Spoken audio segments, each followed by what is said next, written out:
So, Vincent, what made you come up with this concept of I'm coming to get your podcast?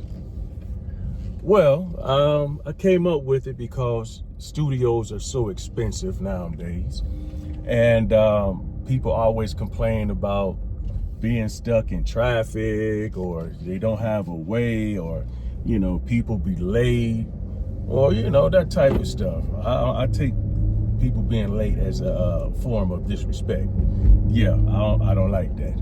If I'm ever late to anything, just know that something is definitely wrong, because I hated General Motors. I will get into that story. Some of you already know, but it taught me that I better be on time. And as far as this acting industry, it teaches you better be on time. So yeah,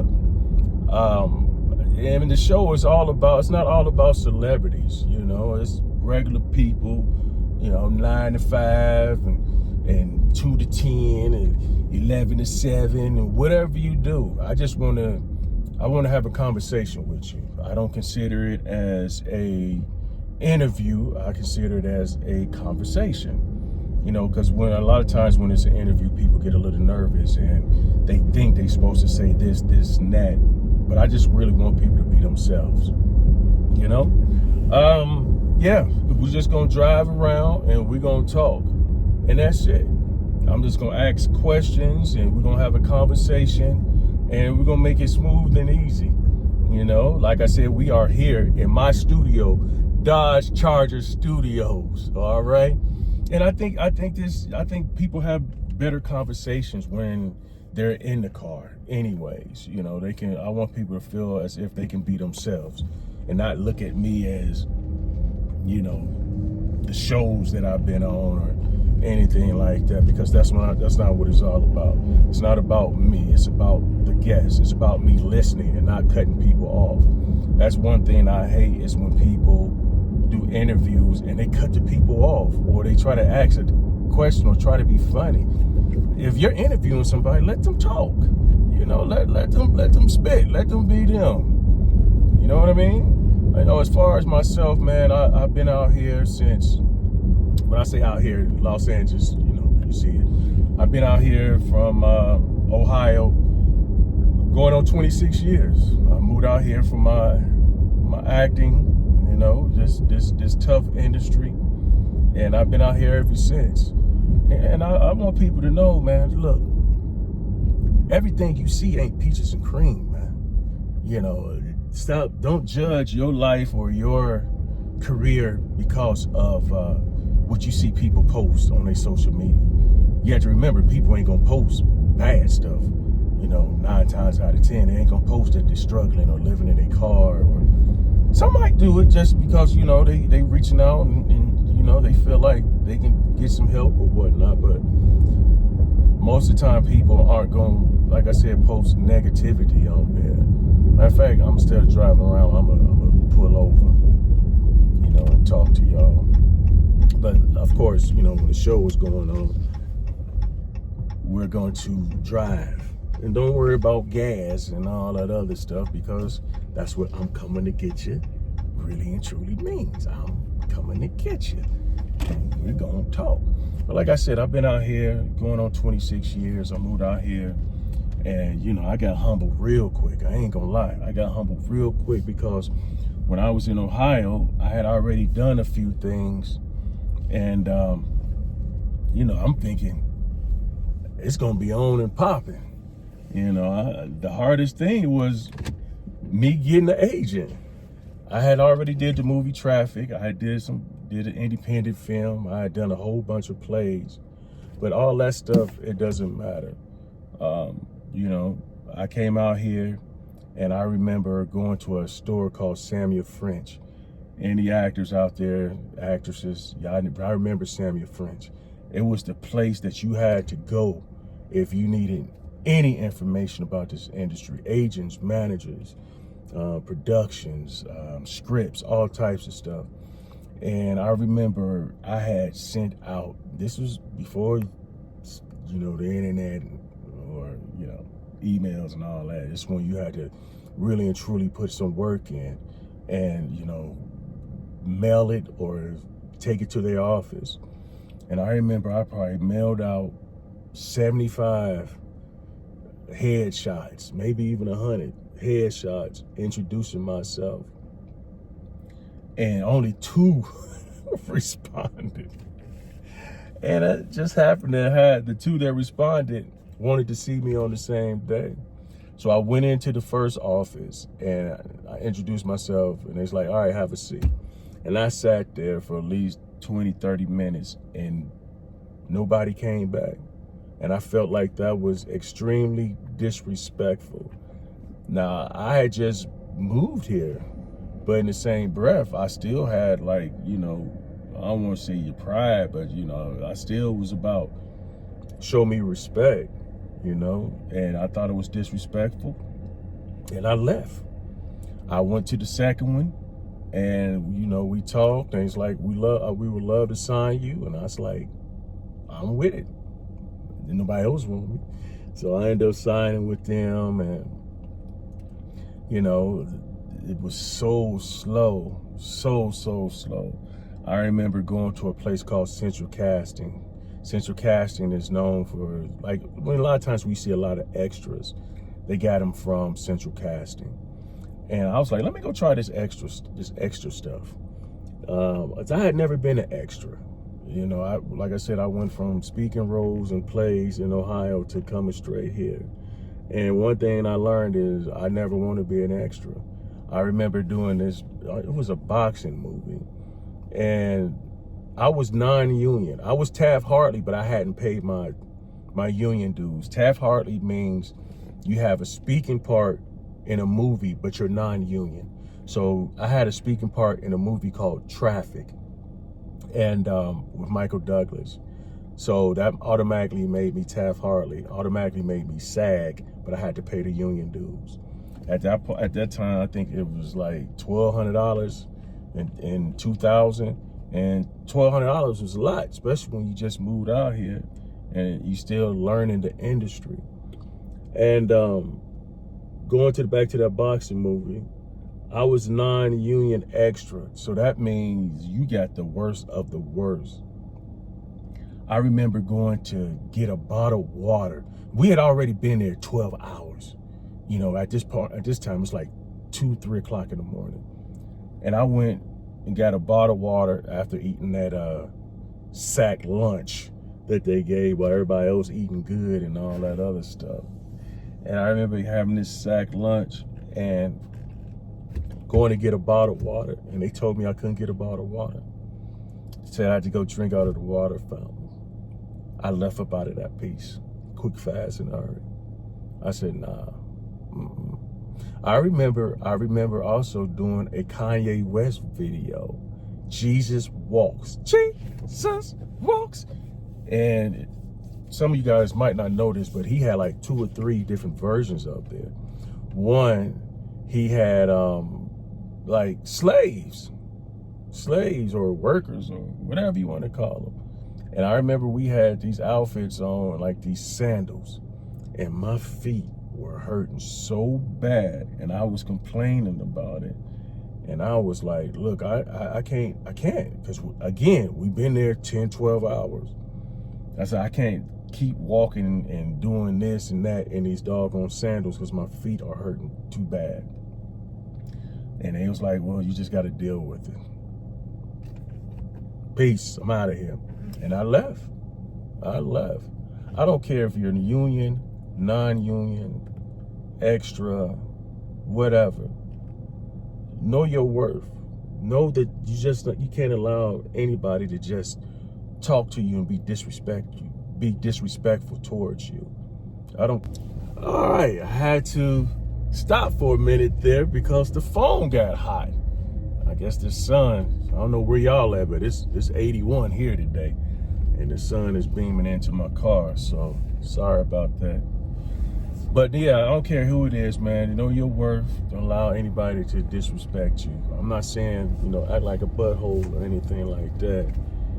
Act like you have some class and be professional. But you don't have to allow anybody to just talk to you crazy. You should never allow that.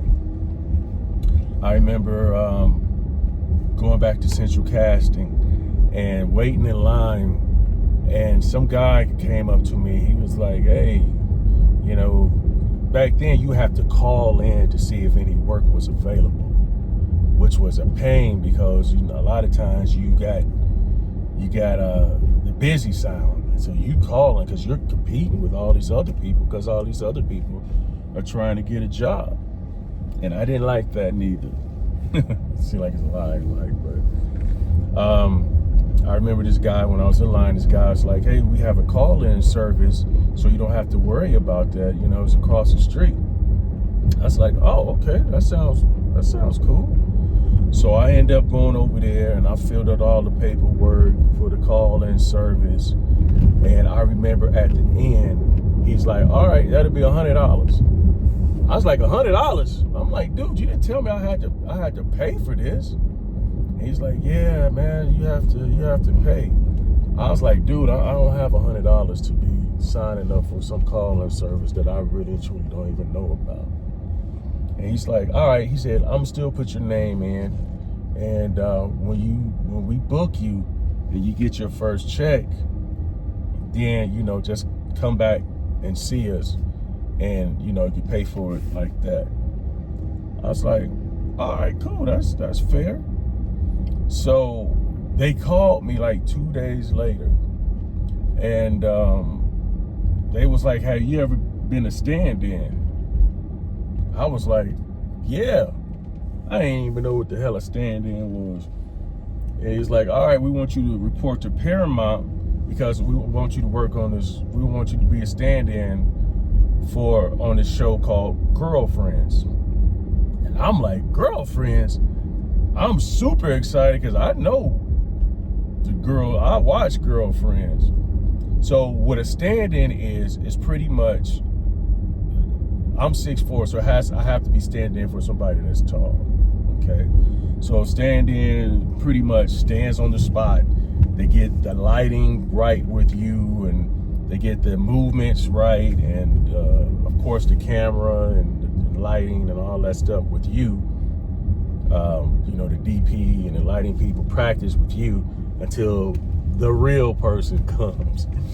So I end up being a stand-in. So I go to Paramount. Let me back. I go to Paramount, and you know, I was a natural at it. I didn't know what I was doing, but you know the saying, "Fake it till you make it," and that's what I did. I just watched everybody else, all the other stand-ins, because everybody on every show and every movie usually have a stand-in.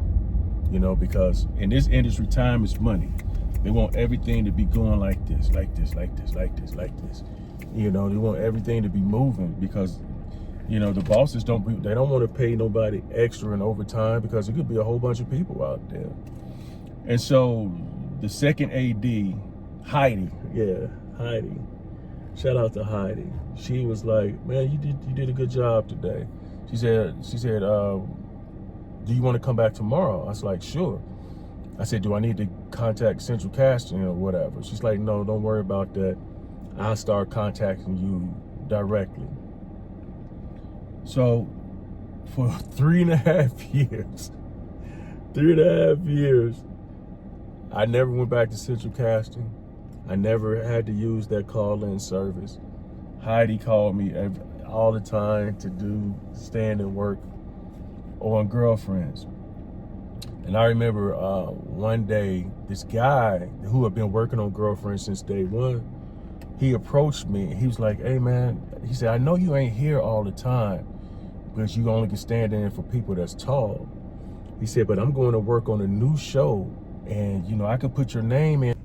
All right, I'm back. Hopefully this works. So yeah. But yeah, man, that's pretty much the concept of the show.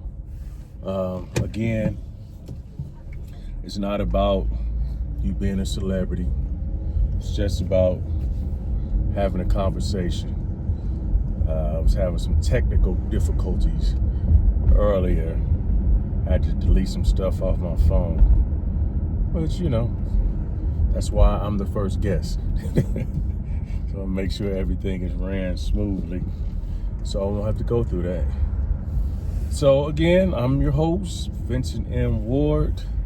I am the host of I'm Coming to Getcha Podcast, shot here in Dodge Chargers Studios, where you don't have to worry about the traffic, you don't have to worry about the gas, you don't have to worry about anything but just being dressed and be ready to talk for when I come pick you up. This is the first show. Well, let me talk a little bit more. Because I think I was talking about when the phone stopped. Some things that you guys might not know. Oh yeah, wake up, I pray every morning. I go on the Bible app and I read the scripture. Every day, I at least try to do at least 5 or 6 times a week. I try to read a chapter in the Bible also. I really do.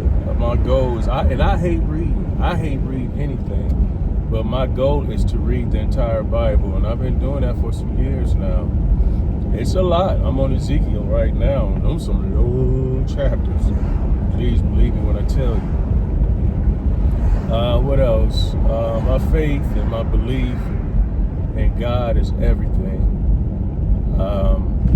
I guess when people see me, I don't want them to see the old me, even though the old me wasn't a bad person. The old me definitely made some mistakes in the past, you know, being a womanizer or whoremonger or anything like that. First time on TV was on Jenny Jones. I'm a player and she knows it. And I remember I used to go to clubs back in Dayton, and all the DJs would be on the microphone saying Jenny Jones is in the house. But it's all about, I mean, when I look back at it, it was negative. It was about how many women I slept with and how I would get women and all types of stuff. When the people say once a cheater, always a cheater, that's definitely not true. I don't think about that type of stuff. I'm happily married. I try my best to make sure that my wife is happy. You know, not just sexually, but mentally and emotionally and psychologically. It's all about growth, man. It's all about growth. I use the term, sometimes you got to be tired of being tired. Going through the same old mess. The way that I thought I would die is I thought a woman would kill me. Real talk. I really and truly thought that. Not because I was just some dog dude, but because, you know, when feelings get involved, you might be honest with him and y'all might have an understanding up front about, you know, we're just gonna hang out, we're just gonna kick it and whatnot. But when feelings get involved and juices get exchanged and spit and all of that, then sometimes people fall in love and start feeling a certain kind of way. But nah, man, I'm definitely a different person today. And I must say I'm proud of myself. I am. Because I try. I try my best to make people happy. But you can't make everybody happy. You can't. Friends, family, you can't make everybody else happy. Only thing you can do is try to do what's right for you and yours, for the ones that you know really and truly love you and that's there for you. Don't expect the friends or the family to gonna always be there for you, because they're not. People gonna disappoint you. You know, and it's tough, but you gotta get over it. Man, I try my best to like live correctly, live the right way. I do. One of the hardest things for me to do is when I'm working out at the gym, it's hard for me to hear, you know, a gospel song, because I get that feeling, man. You know, the feeling of joy, and you know, some people could say it's the Holy Ghost and all that. You know, I won't be getting there, getting down, but tears tears will start flowing depending on the song. You know, especially songs talk about encouragement and faith and all that stuff. It hits me.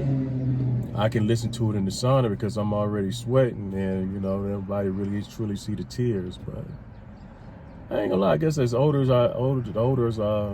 I get, the more sensitive I become, or something. You know? Be crying, good, bad, happy, for other folks, everything. So I'm very appreciative, man. Not for stuff, not for money, not for fame, because I'm definitely not famous. I hate for somebody to say that they're my, fan. I don't like that, because sometimes when people say fan, it's like I'm up here and they down here, and I don't like that. I don't like that at all. We're all right here. I'm not famous. I'm just on some famous shows. I'm just Vincent from Trotwood, the mean streets of Trotwood. Thank y'all for supporting that, man. I just be having fun with that, especially with my dad. Somebody called him the Mr. Mean Streets. And I remember when I went to, when I was home recently, I went to Stacy's Salads by Stacy's. And I told him my dad was in the car, and he was introducing me to one of his employees. I think her name was Miss Dorothy. And he was like, "You don't know who he is, Miss Dorothy? You know, he been on stuff." I mean, he said star and all that, but, you know, I don't like that. He said, "But the real star is in the car." And he's like, Mr. Mean Streets of Trotwood. He's talking about my dad. And that made me feel good. And then he told her the other star is back in LA. And I'm thinking, I'm like, who are you talking about? You talking about my wife? And he was talking about Macy. And I thought that was hilarious. I guess people get, and then he imitated me. He imitated me. I say, "Yo, this is Big V Ward and Macy." So I guess people get a kick out of that. They get a kick out of the mean streets of Trotwood. But if anybody really know anything about Trotwood, especially in the area where I live, my parents live, you know, ain't nothing mean about that. So again, man, I'm just grateful. I am. I'm passionate. I'm humble. I wish I had 5 of me when it comes to the industry and working. You know, I wish it was some stuff that I knew how to do. You know, I'd be trying to go to YouTube University, but my mind just be like, you know, as far as learning how to do stuff. And I got to focus more on that, because the stuff that I want done as a team player and as a leader, you know, it always start off good. You know, people talk about we're going to be a team, we're going to do this. And it just fall off. And I've gotten to a point in my life, and this is no shots thrown at anybody, because there's been plenty of teams that try to create or, you know, come together with. So I don't want nobody in their feelings. And if you are, then maybe you was the problem anyways. But there's been so many times where people start off good, you know, as a team, or start off good as an agent or a manager, or start off good as a publicist, or start off good as something, and then just fall apart. The one thing I don't like is when people base everything off of money. The money will be there if we work together, if we grow together. It can't just be about, oh, give me some money. What? And then 6 months later, we fell apart or don't talk to each other because, you know, you didn't really do what you were supposed to do. You know, I just feel like I'm not making no sudden moves for somebody to do their job. Especially if you approach me about doing a job. You know, why don't you prove yourself to me? You know what I do. You know how I am. For me, the person that y'all see on social media is the person who I really and truly am. I don't act. I ain't fronting, I ain't bragging, I ain't boasting. I ain't trying to make it seem like I'm something that I ain't. I don't do any of that. I don't. I'm happy for everybody because I have faith, and I know that whatever I put my mind and heart to, eventually I'll be to that next level. When I read the Bible, I actually wrote down some stuff. I am this, I am that, and I read it every day. I am a series regular on a major show on a major network. I am faithful, I am blessed, I am a good husband, a good son, a good father, good grandfather. I am this, I am that. I am and will forever have the attitude of gratitude. It's just, I say this stuff to myself because sometimes, when you're sitting at home, things can pop in your head, They call it the devil's playground when you're not doing anything and all this stuff just popping in your head. And I think a lot of people do that like on social media too. Oh man, he got that, or she got that. Oh man, they lucky. Oh, they doing it. But you guys don't really and truly see what people are going through behind the scenes. You know what I mean? So, all right, I finally got everything situated. I had to delete some of my music to make more space so I can make more content or whatnot. So, yeah, man. I'm coming to Getcha Podcast. Coming real soon. I'm actually going to hit some people up today and get this thing rolling. So, should be entertaining. Hope you all enjoy it. And of course, if you want to be on the show, inbox me, all social media at Vincent M Ward, Instagram, Facebook, Snapchat, TikTok. I think it's I am Vincent M Ward on there. But most importantly, make sure you join, subscribe, like the page for Vincent M Ward on YouTube. All right? I'm excited about this, man. We're going to have some fun. Big V Ward. I'm coming to get you. Podcast right here on Dodge Charger Studios. Peace.